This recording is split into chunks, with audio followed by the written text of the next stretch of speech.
Hello friends, मैं मनोज माथुर। कक्षा 11 lesson number 4। आज हमने पहले स्तूपों के बारे में पढ़ा। सांची का स्तूप, बरहुत का स्तूप के बारे में हमने पढ़ा। लेसन नंबर 4 में ही हम आज गांधार कला के बारे में पढ़ेंगे। गांधार कला, ये गांधार कला मुख्य रूप से गांधार एक प्रदेश का नाम है, यानी कि कुषाण कालीन गांधार कला के बारे में पढ़ेंगे। कुषाण के बारे में मैं आपको बता दूं कि लगभग 50 ईसा पूर्व, शॉर्टली बता देता हूं डिटेल, कि लगभग 50 ईसा पूर्व में शकों की एक शक्ति ने भारत की ओर रुख किया था और इनमें एक कुषाण नामक एक योद्धा था। ये क्या था? शक, मतलब एक जाति। तो शकों की एक शक्ति ने भारत की ओर रुख किया था। इनमें कुषाण एक शक्तिशाली योद्धा हुआ और इसने इसके साथ के अन्य 4 शक राज्यों को अपने राज्य में मिला लिया और कुषाण बौद्ध धर्म का अनुयायी था। कुषाण ने अफगानिस्तान, पूर्वी पश्चिमी गांधार, सिंध, तक्षशिला आदि को अपने अधिकार में कर लिया था। कुषाण की मृत्यु के पश्चात उसका पुत्र विमगधप राजा बना था। विमगधप के पश्चात कनिष्क एक महानतम राजा हुआ। मुख्य रूप से कनिष्क एक महान राजा हुआ, मतलब ये कुषाण काल है ना। कुषाण के उत्तराधिकारी, कुषाण का उत्तराधिकारी विमगधप था। विमगधप का पुत्र बना था कनिष्क। मतलब कनिष्क की गांधार शैली की एक प्रतिमा मिली है जिसमें वो ऊपर से लेकर नीचे तक एक कोट सा पहना हुआ है। पैरों में उसने जूते भी धारण किए हुए हैं। तो कनिष्क एक ऐसा शासक था जिसने अपने शासनकाल में सोने के सिक्के भी प्रचलित किए थे और कनिष्क ही कुषाण काल का सबसे महानतम और पराक्रमी योद्धा माना गया था। मैं आपको बता दूं कि कुषाण काल ही एक ऐसा काल था जिसमें भगवान बुद्ध की मानव रूप में मूर्तियां बनाई जाने लगी थी। भगवान बुद्ध की मानव रूप में मूर्तियां अंकित की जाने लगी थी और भगवान बुद्ध को ही, मतलब भगवान बुद्ध को महापुरुष के स्थान पर देवता माना जाने लगा था और पूजा जाने लगा था। मतलब भगवान बुद्ध की मानव रूप में मूर्तियां किस काल में सर्वप्रथम बनाई गई, तो वो कुषाण काल था। तो ये क्या है कि कुषाण काल में ही सर्वप्रथम भगवान बुद्ध की मानव रूप में मूर्तियां बनाई जाने लगी और भगवान बुद्ध को महापुरुष के स्थान पर देवता मानकर पूजा जाने लगा था। और कुषाण काल के प्रमुख कला केंद्रों में गांधार, मथुरा, सारनाथ ये प्रमुख कला केंद्र थे। अब हम कुषाण कालीन गांधार कला के बारे में पढ़ रहे हैं। मुख्य रूप से कुषाण कालीन गांधार कला। मैं आपको बता दूं कि गांधार, मुख्य रूप से हम क्या पढ़ रहे हैं? गांधार। जैसे मैंने आपको बताया कि गांधार, मथुरा और सारनाथ, इन तीनों के बारे में हम पढ़ेंगे। मतलब कुषाणकालीन गांधार कला, कुषाणकालीन मथुरा कला और कुषाणकालीन सारनाथ कला। तो सबसे पहले हम गांधार कला के बारे में पढ़ेंगे।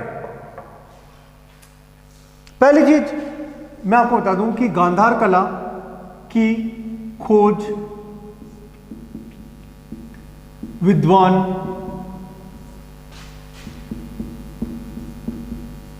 लिंथर ने की थी और परंतु इस पर वृहत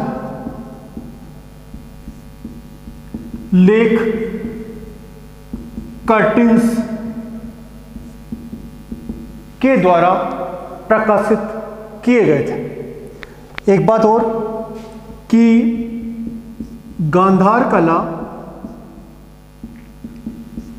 यूनानी कला से सर्वाधिक प्रभावित थी।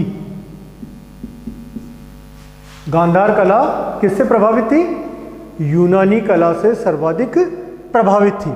और इसके विषय मतलब इस काल में जो भी मूर्तियां बनी, इसके विषय केवल और केवल बौद्ध धर्म से संबंधित थे। विषय क्या थे? केवल और केवल बौद्ध धर्म से संबंधित थे। यूनानी कला को ग्रीक कला भी कहा जाता है। मतलब ग्रीक का मतलब क्या हो गया? यूनानी। तो गांधार कला यूनानी कला से सर्वाधिक प्रभावित थी। अतः विदेशी विद्वानों ने इस कला शैली को इंडो ग्रीक कला भी कहा। मुख्य रूप से क्या? क्योंकि भारतीय कला थी इसलिए क्या हो गया? भारतीय का मतलब इंडिया। यूनानी कला से सर्वाधिक प्रभावित थी। यूनानी कला को क्या कहा जाता है? ग्रीक। यूनान को क्या कहा जाता है? ग्रीक।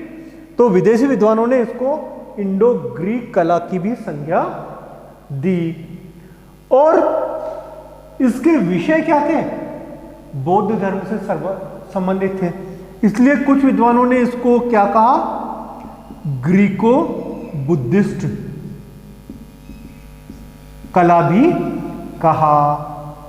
ग्रीको बुद्धिस्ट कला भी कहा। यानी गांधार कला को अन्य किन नामों से पुकारते हैं हम? इंडो ग्रीक शैली या ग्रीको बुद्धिस्ट शैली के नाम से भी पुकारते हैं। इंडो ग्रीक यानी ये किससे प्रभावित थी गांधार कला सर्वाधिक? यूनानी कला से। यूनान यानी ग्रीक। इसके विषय क्या थे? केवल और केवल बौद्ध धर्म से संबंधित थे। अतः विद्वानों ने इसको क्या कहा? ग्रीको बुद्धिस्ट की संज्ञा भी दी। तो इंडो ग्रीक शैली या ग्रीको बुद्धिस्ट शैली के नाम से भी इसको पुकारा। अब जैसे मैं आपको बता दूं कि गांधार कला की अब तक लगभग 50,000 से भी अधिक मूर्तियां प्राप्त हो चुकी है, जो कि काले स्लेटी पत्थर से निर्मित थी। काले स्लेटी पत्थर से निर्मित थी। और गांधार कला का कालक्रम 50 ईसा पूर्व से 300 ईसा पूर्व तक का माना जाता है। गांधार कला का कालक्रम यानी 50 ईसा पूर्व से 300 ईसा पूर्व तक का माना जाता है। और गांधार कला की अब तक लगभग 50,000 मूर्तियां प्राप्त हो चुकी है, जो कि काले स्लेटी पत्थर से निर्मित थी। क्वेश्चन किस तरह से आता है अपने कि गांधार कला का कालक्रम बताइए 50 ईसा पूर्व से 300 ईसा पूर्व तक। गांधार कला में किस पत्थर की मूर्तियां बनाई गई? काले स्लेटी पत्थर की मूर्तियां बनाई गई। गांधार कला में किस धर्म से संबंधित मूर्तियों का निर्माण हुआ? केवल और केवल बौद्ध धर्म। गांधार कला किस शैली से सर्वाधिक प्रभावित थी? यूनानी कला से। गांधार कला को अन्य किस नाम से पुकारते हैं? इंडो ग्रीक कला या ग्रीको बुद्धिस्ट शैली के नाम से पुकारते हैं। गांधार कला की सर्वप्रथम खोज किसने की? लिंथर ने। इस पर वृहत लेख किसने प्रकाशित किए? कर्टिन्स ने। तो ये छोटे छोटे क्वेश्चन आते हैं इसमें से। अब हम गांधार कला के बारे में थोड़ी सी डिटेल पढ़ते हैं।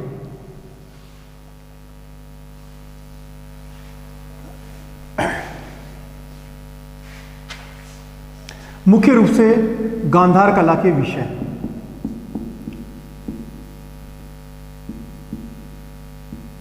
कला के विषय। जैसे मैंने आपको बताया था कि गांधार कला यूनानी कला से सर्वाधिक प्रभावित थी, परंतु इसके विषय क्या थे? केवल और केवल बौद्ध धर्म से संबंधित विषयों की ही इसमें मूर्तियां बनी थी।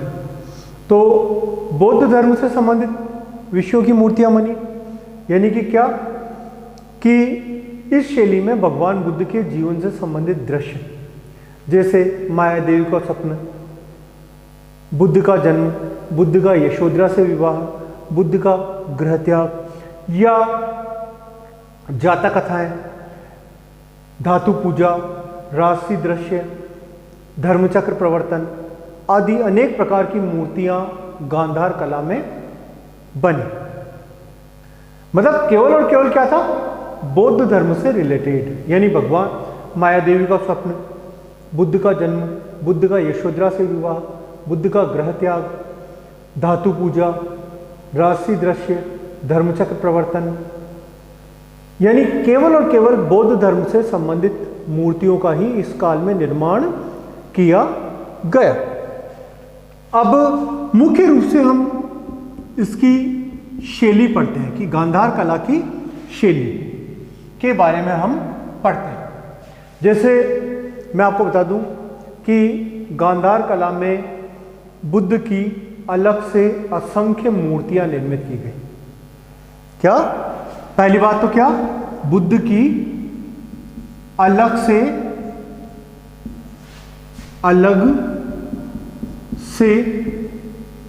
असंख्य मूर्तियां निर्मित की गई, पहली बात। और दूसरी बात, जैसे मैंने आपको पहले ही बताया था कि गांधार कला यूनानी कला से सर्वाधिक प्रभावित थी।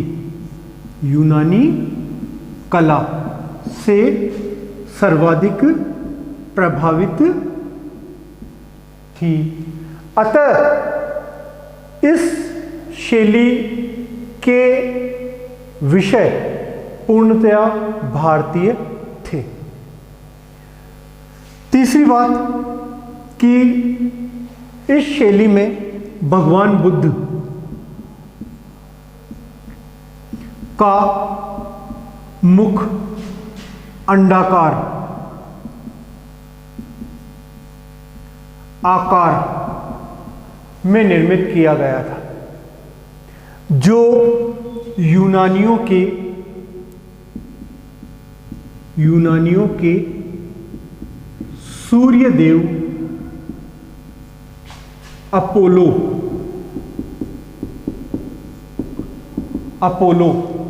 से मिलता जुलता था। यानी यूनानियों के सूर्यदेव अपोलो से मिलता जुलता था।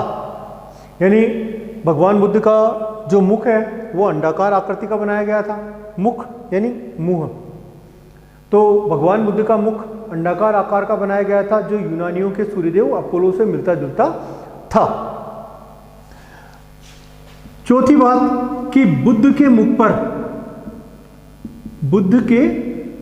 मुख पर मूछें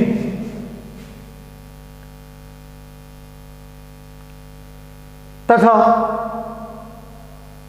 मतलब भगवान बुद्ध के मुख पर मूछें अंकित की गई थी। इसके अतिरिक्त भगवान बुद्ध कंधों से लेकर पैरों तक एक लंबा वस्त्र ओढ़े रहते थे। लंबा वस्त्र ओढ़े रहते थे, जिनका एक कंधा खुला हुआ रहता था। और इस वस्त्र पर यूनानी ढंग से सलवटें डाली गई थी। मतलब जैसे सलवटें, जैसे मैंने यह हाथ मोड़ रखा है तो यहाँ पर सलवटें आगे आदि आ गई। तो भगवान बुद्ध कंधों से लेके पैरों तक एक मतलब लंबा वस्त्र ओढ़े रहते थे, जिनका एक कंधा खुला हुआ रहता था। और इस वस्त्र पर यूनानी ढंग से सलवटें डाली गई थी। और कभी कभी ये सलवटें इतनी अधिक संख्या में डाली गई थी कि भगवान बुद्ध का यह वस्त्र उनके शरीर से चिपटा हुआ या भीगा हुआ प्रतीत होता था। ठीक है, जैसे मैंने आपको बताया कि भगवान बुद्ध का मतलब क्या क्या विशेषताएं बताइए कि अपन गांधार कला की शैली की विशेषताएं पढ़ रहे हैं। तो मतलब गांधार कला में बुद्ध की अलग से असंख्य मूर्तियां निर्मित की गई थी। दूसरा, गांधार कला यूनानी कला से सर्वाधिक प्रभावित थी, लेकिन इसके विषय क्या थे? पूर्णतया बौद्ध धर्म से संबंधित थे, यानी भारतीय थे। तीसरा कि इस शैली में भगवान बुद्ध का मुख अंडाकार आकार का बनाया गया था, जो यूनानियों के सूर्यदेव अपोलो से मिलता जुलता था। बुद्ध के मुख पर मूछें बनाई गई थी। भगवान बुद्ध कंधों से लेकर पैरों तक एक लंबा वस्त्र ओढ़े रहते थे, जिनका एक कंधा खुला हुआ रहता था। और इस वस्त्र पर यूनानी ढंग से सलवटें डाली गई थी। और कभी कभी ये सलवटें इतनी अधिक संख्या में डाली गई कि भगवान बुद्ध का यह वस्त्र भगवान बुद्ध के शरीर से चिपटा हुआ या भीगा हुआ सा प्रतीत होता था। एक बात और कि गांधार कला में भगवान बुद्ध की 3 रूपों में मूर्तियां मिलती हैं। भगवान बुद्ध की 3 रूपों में मूर्तियां मिलती हैं। कौन कौन से रूप? जैसे अवलोकितेश्वर, मंजूश्री और मैत्रेय। मैं आपको बता दूं कि भगवान बुद्ध के ये आध्यात्मिक स्वरूप है। भगवान बुद्ध के क्या है? ये आध्यात्मिक स्वरूप है। ये अवलोकितेश्वर, मंजूश्री, मैत्रेय। तो अवलोकितेश्वर के हाथों में हमेशा कमल रहता था। मंजूश्री के हाथों में पुस्तक और मैत्रेय के हाथों में कलश रहता था। मतलब अवलोकितेश्वर के हाथ में तो कमल, मंजूश्री के हाथ में पुस्तक और मैत्रेय के हाथ में कलश रहता था। तो ये हमने क्या पढ़ा? गांधार कला की शैली। मतलब मैंने आपको सिंपल से बात बताई है कि गांधार कला यूनानी कला से सर्वाधिक प्रभावित थी। इसके विषय पूर्णतया बौद्ध थे। इस शैली में भगवान बुद्ध का मुख अंडाकार आकार का बनाया गया था, जो यूनानियों के सूर्यदेव अपोलो से मिलता जुलता था। यानी यूनान में सूर्यदेव को अपोलो भी कहा जाता है। क्या कहा जाता है? यूनान में सूर्यदेव को क्या कहा जाता है? अपोलो। यानी यूनान का मतलब क्या है? ग्रीक। तो भगवान बुद्ध का मुख अंडाकार आकार का बनाया गया था गांधार कला में, जो यूनानियों के सूर्यदेव अपोलो से मिलता जुलता था। उनके मुख पर मूछें और दाढ़ी भी बनाई गई थी। भगवान बुद्ध कंधों से लेकर पैरों तक एक लंबा सा वस्त्र ओढ़े रहते थे, जिनका एक कंधा खुला हुआ रहता था। और इस वस्त्र पर यूनानी ढंग से सलवटें डाली गई थी। और कभी कभी ये सलवटें इतनी अधिक संख्या में डाली गई थी कि भगवान बुद्ध का यह वस्त्र भीगा हुआ या चिपटा हुआ सा प्रतीत होता था। और भगवान बुद्ध की गांधार कला में 3 रूपों में मूर्तियां उत्कीर्ण की गई। कौन कौन सी? अवलोकितेश्वर, मंजूश्री और मैत्रेय। ये क्या है? भगवान बुद्ध के आध्यात्मिक स्वरूप है, अवलोकितेश्वर, मंजूश्री और मैत्रेय। तो ये आध्यात्मिक स्वरूप है। तो 3 रूपों की मूर्तियां उत्कीर्ण की गई थी, जिनमें अवलोकितेश्वर के हाथ में सदैव कमल, मंजूश्री के हाथ में पुस्तक और मैत्रेय के हाथ में कलश विद्यमान रहता था। ये आज हमने गांधार कला के बारे में पढ़ा, यानी गांधार, कुषाणकालीन गांधार कला के बारे में पढ़ा।